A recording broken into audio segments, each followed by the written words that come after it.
जिस्म के खाक होने पर भी शोहरत खो नहीं सकती।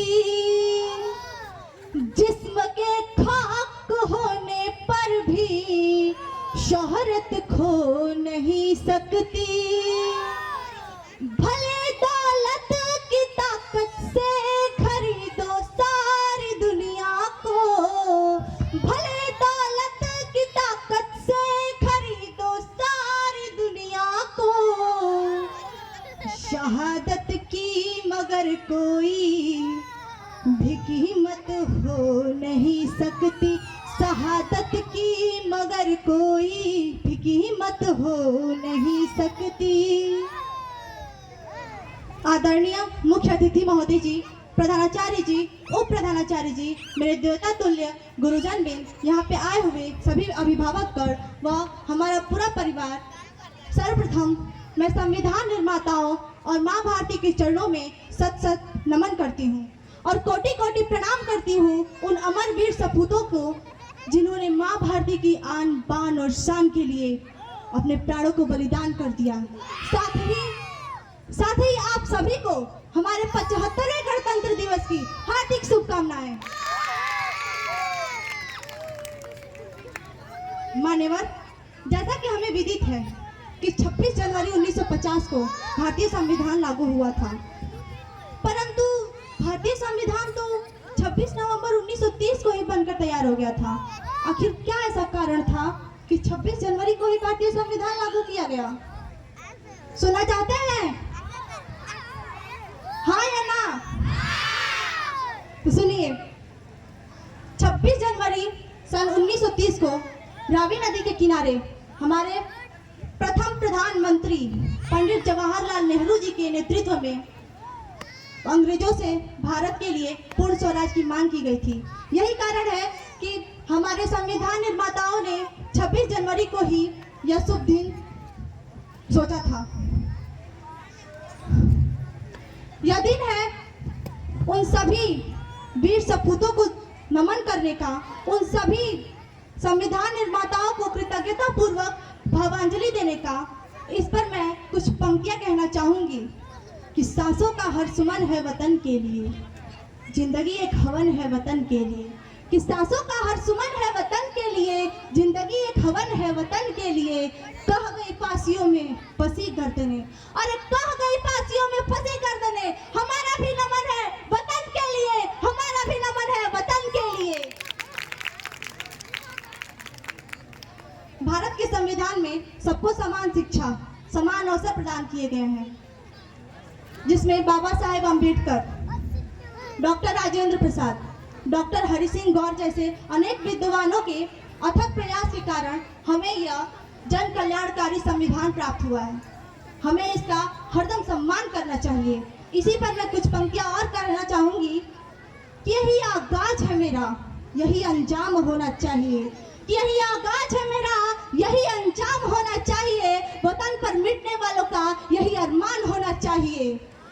चाहे आप गीता पढ़ते हो या पढ़ते हो कुरान, चाहे आप गीता पढ़ते हो या पढ़ते हो कुरान, हमारे सीने में तो सदा हिंदुस्तान होना चाहिए, सदा हिंदुस्तान होना चाहिए।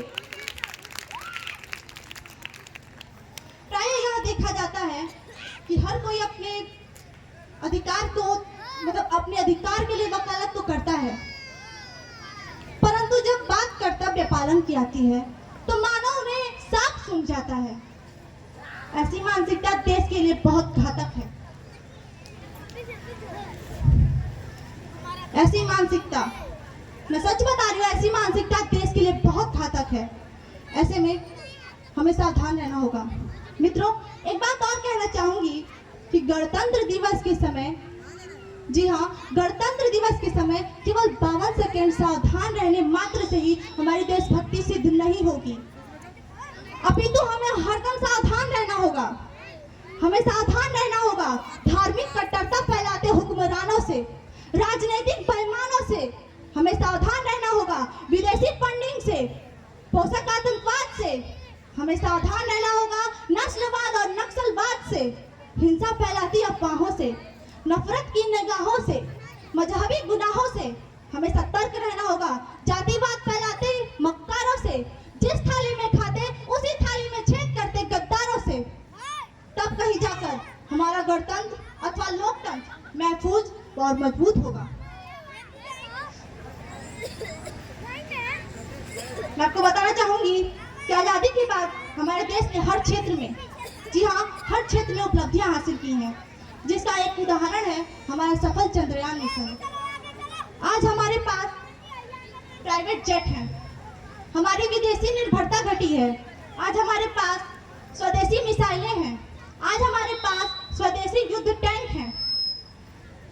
पर अफसोस तो इस बात का है कि आदमी चांद पर तो पहुंच गया, परंतु धरती पर रहने का कायदा नहीं सीख पाया, जिसका दुष्परिणाम है यूक्रेन और रूस का खूनी संघर्ष, जिसका उदाहरण है हमास और इजराइल का विनाशकारी युद्ध का तांडव।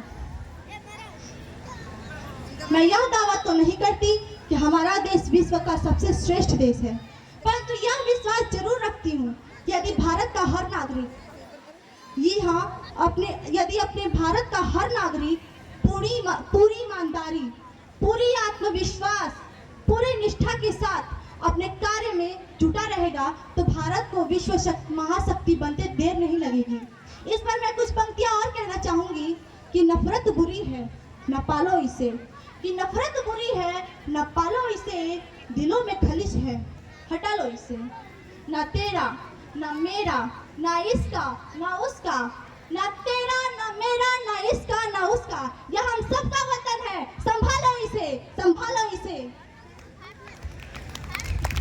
ताली मारो। मैं इस प्रांगण में उपस्थित युवा शक्ति से एक बात साझा करना चाहूंगी कि हम विवेकानंद जी के सपनों के भारतवासी हैं। उन्होंने जीवन में आगे बढ़ने के लिए अनेक जीवन सूत्र दिए थे। ऐसे में अगर कोई व्यक्ति अपनी आत्मानुशासन, प्रतिभा और शुद्ध मन के साथ अपने आप को विकसित करेगा, तभी हमारा भारत देश विकसित हो पाएगा। अगर मान्यवर मैं बात यहाँ नारी शक्ति की करूं, तो हमें भी अपने देश के खातिर जीना मरना आता है, तो हमें भी अपने देश के खातिर जीना मरना आता है साहब। हमें भी अपने देश का मान सम्मान बढ़ाने आता है। जो कहते हैं महिलाएं चूल्हा चौका ही कर सकती हैं, अरे जो कहते हैं महिलाएं चूल्हा चौका ही कर सकती हैं, तो मैं उन्हें बता देना चाहूंगी कि हमें भी अपने देश का मान सम्मान बढ़ाने आता है, तो हमें भी अपने देश का मान सम्मान बढ़ाने आता है। जो गलत नजरें उठाए हमारे भारत की तरफ, जो गलत नजरें उठाए हमारे भारत की तरफ, तो उसे झुकाना आता है, तो उसे झुकाना भी आता है। हम हिंदुस्तान की बेटियां हैं साहब, हम हिंदुस्तान की बेटियां हैं साहब। इन चूड़ियों वाले हाथों को हथियार भी उठाना आता है, इन चूड़ियों वाले हाथों को हथियार भी उठाना आता है।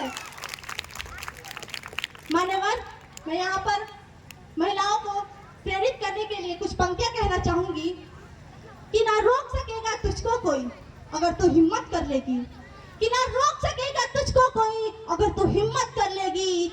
हर मंजिल को जीत पाएगी, हर मंजिल को जीत पाएगी जब तू निडर हो चल देगी, जब तू निडर हो चल देगी। कि सफर शुरू कर तू अपना, कि सफर शुरू कर तू अपना, हर डर पर जीत पाएगी। मुश्किलें तो बेशक आएंगी, अरे मुश्किलें तो बेशक आएंगी, मगर देख तेरा साहस खुद राहों से हट जाएंगी, खुद राहों से हट जाएंगी। यदि आप सच्चे देशभक्त हैं तो अपने हाथों को ऊपर उठाइए और मेरे साथ नारा उद्घोष कीजिए, भारत माता की, भारत माता की, वंदे वंदे वंदे, भारत माता की, भारत माता की, जय हिंद, जय भारत। ये अत्यंत ओजस्वी संबोधन था कक्षा 10th की छात्रा प्रिया राव का। बच्ची को 100 रुपया पुरस्कार मेरे तरफ से।